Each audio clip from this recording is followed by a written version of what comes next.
Welcome to the City Current Radio Show. I'm your host, Jeremy Park. We're honored to be joined by our next guest, Joel Tracy. He's the CIO of IMC Companies. How are you doing, Joel? I'm doing great. Good morning. So let's talk IMC Companies.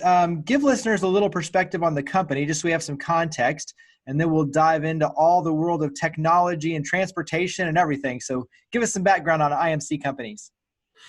Well, Jeremy, IMC Companies, a lot of people don't know who we are. We are the nation's largest container drayage provider.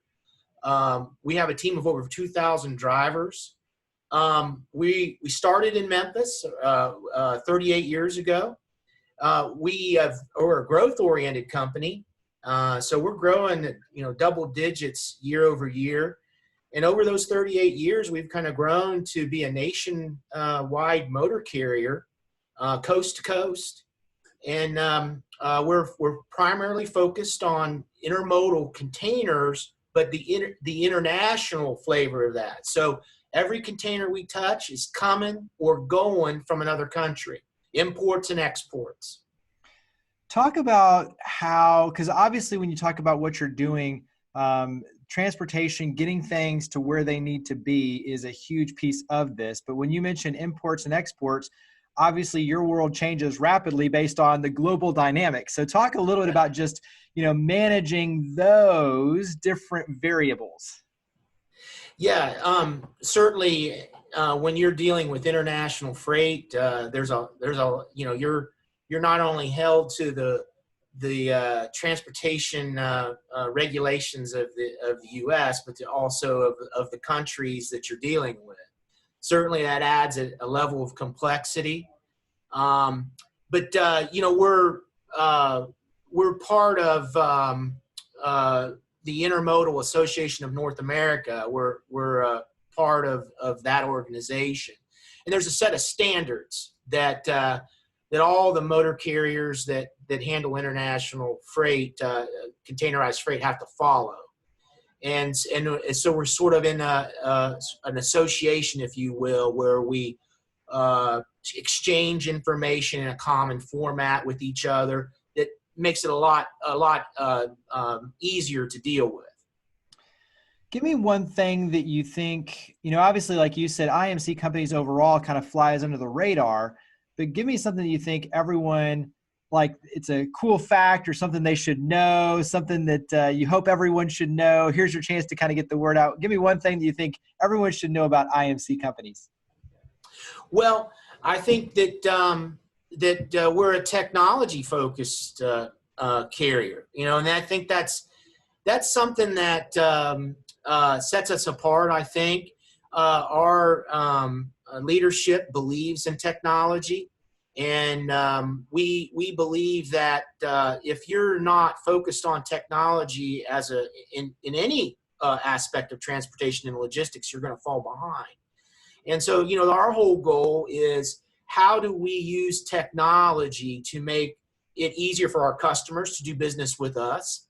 How do we use technology to make our drivers in-cab experience on a day-to-day basis? How do we take the burden of that? That's a difficult job. And how do we make that easy for them so that it's not so hard to do? And at the end of the day, they're not exhausted. That we use technology to help take some burden off of them.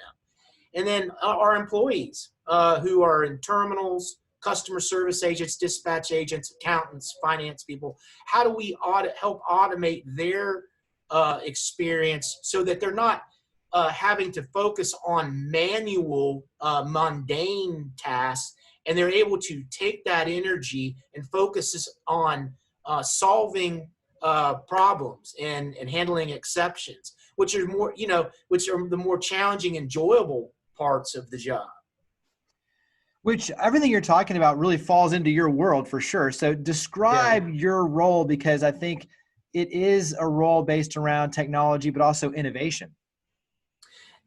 Absolutely. So, I am responsible for everything technology at IMC Companies, and that would be from our data centers and networks, to the smart tablets that are used in our trucks, to all the in-cab technology that's used in our trucks, to our 40 plus terminal locations across the U.S., our smart depots. A lot of people don't know that, but we're not just a motor carrier.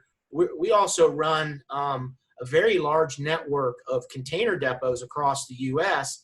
And when a container comes into one of our depots across the nation, we're taking ownership or a custodial control of that equipment. And so we have to report to the equipment owners, hey, your piece of equipment just arrived here. And that's got to be near real time. And it's got to be quick, and it's got to be an easy inspection process, because we're inspecting that equipment as it comes in to our facility. And we're expecting it on the way out, and we're letting the owners of that equipment and the freight know this equipment is in good order. Yeah, that's a whole nother dynamic I don't think that people realize, is the kind of the accountability side, but just making sure that every step of the way that all of those T's are crossed, I's are dotted, and the information is going back and forth in real time, like you said, but just making sure that everyone knows and has peace of mind every step of the way. That's right. That's right. It is. It's, I think we have our friends here in Memphis at FedEx to thank for it. They've set the idea in everyone's mind that no matter how big or how small your shipment is, that people want to know where it is. They want transparency into the supply chain. And then that's what we're doing. We're doing that but our shipments are huge. We're talking 20, 40 foot international containers full of goods. And so those are expensive. And so it's very important that the shippers and the consignees and the equipment owner know where their shipment is, and how's it doing? Is it going to make it here on time? Are there delays? And providing that transparency into the supply chain is something that we take pride in, that we're doing better than most people in our industry. And that goes back to your point before about being a technology-driven company. Yeah. Talk about on your end some of the things that have your attention, maybe some of the trends, and obviously on your end, you're paying attention to obviously the technology, but also to, like you said, the transparency elements, what's going on, kind of future proofing. So what are the things that have your mind share looking forward? Well, certainly, everybody's talking about AI, artificial intelligence, machine learning, robotic process automation, RPA. Everybody's talking about those things. And certainly those are absolute things that we're focusing in on ourselves, because that goes back to what I was talking about before. How do we make it efficient for people to do business with us and our employees to conduct that business? And I'll give you some quick examples. So in artificial intelligence and machine learning, we've implemented a set of algorithms, if you will, that our dispatchers and drivers use to optimize their day. And so what that does, it does several things. One, it helps us hit our delivery and appointment times with accuracy. Two, it optimizes it. So we're saving millions of miles a year of maybe what we would call bobtail or empty non-revenue miles, because we're optimizing the routes of our trucks so that when they drop off maybe an import, they're picking up an export nearby or an empty piece of equipment that needs to go back. And so we're minimizing those empty miles. And I suppose you could say that's green. That's a green thing, because we're saving fuel, millions of gallons of fuel. But on top of that, what we're doing is we're helping that driver do as many pickup and deliveries a day as possible. So they're maximizing their income that they're taking home to their family. So it helps the full ecosystem, from customer to driver to the shipper, the consignee. Everyone gets something out of that. And so machine learning and artificial intelligence go key to that. What's something that you've learned going through everything that we're dealing with COVID-19 that you say this is something that we've learned going through this that we think will make us stronger moving forward? Oh, yeah, certainly the COVID-19 thing of people all of a sudden overnight, all of our lives have changed from working at home. We've had to get very, very good at that, being able to do collaboration on projects and whatnot online, as well as electronically interfacing even more at a higher level with our customers. Certainly, these types of events cause innovation, and it causes people to get out of their comfort zone and maybe think about a problem in a different way. I'll give you a great example of that. All our drivers, as I said, have smart tablets, and so used to you go into a customer site to drop off a shipment, and somebody would take that tablet and take a electronic pen or their finger and sign something. Well, you can't do that anymore. People can't touch. They don't want to touch your tablet. It's not safe for our driver or for them. And so it's forced us to go into a different learning cycle and innovation process of thinking about how do we do touchless proof of delivery acceptance for our customers. How do we do it electronically so that it just happens?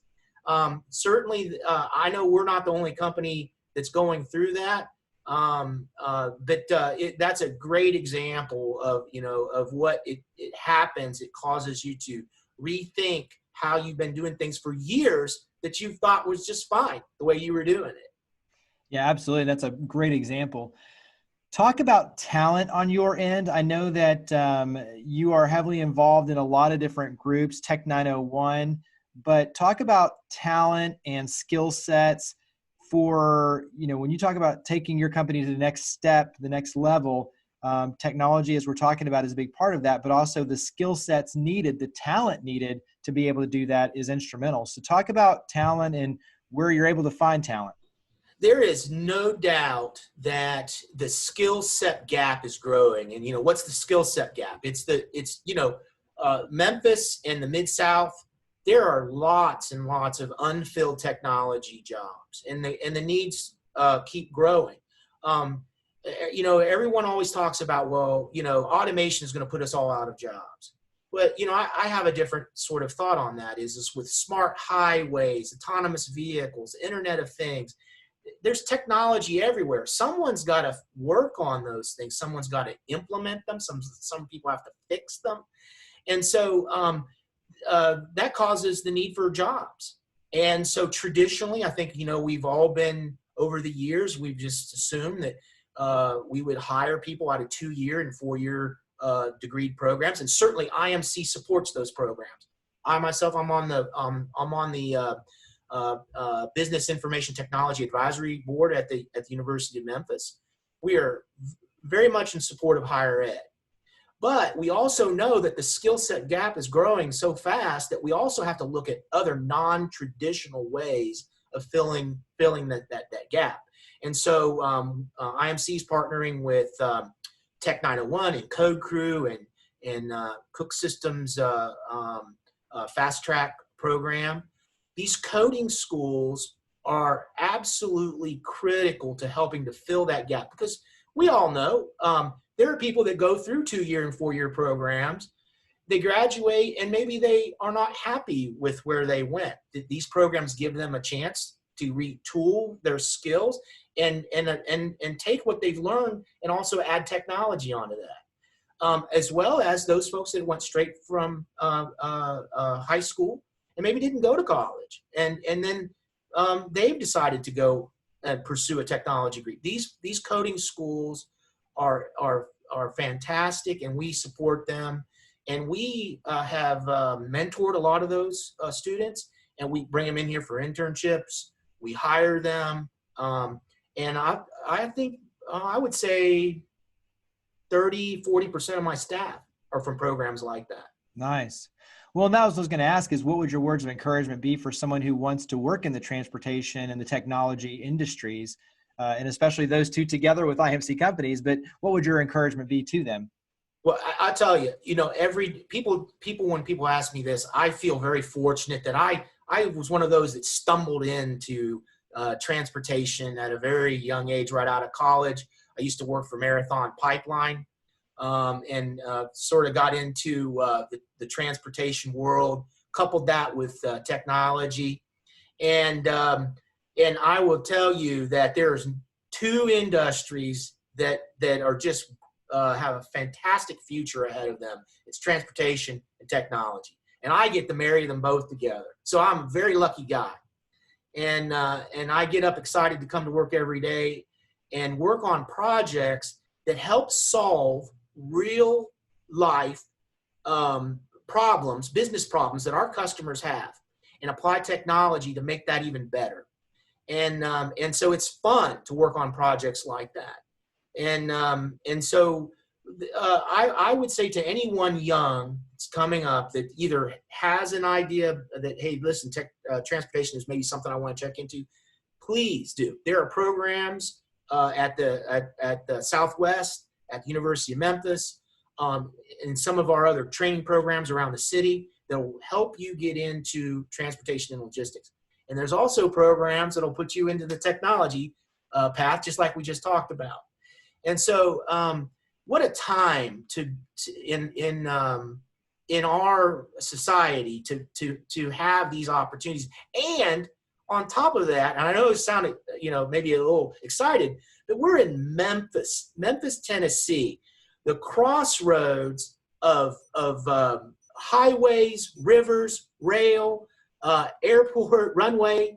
I mean, we're in the perfect area to work in these two industries. And I think young people in our community should feel fortunate that we've got this going on here in our back door.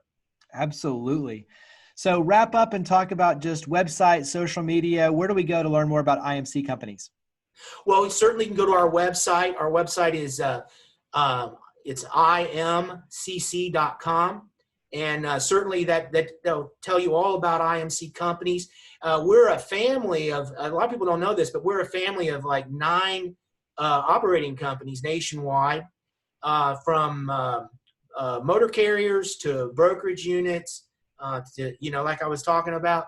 And so, and it doesn't, that's another nice thing about IMC Companies.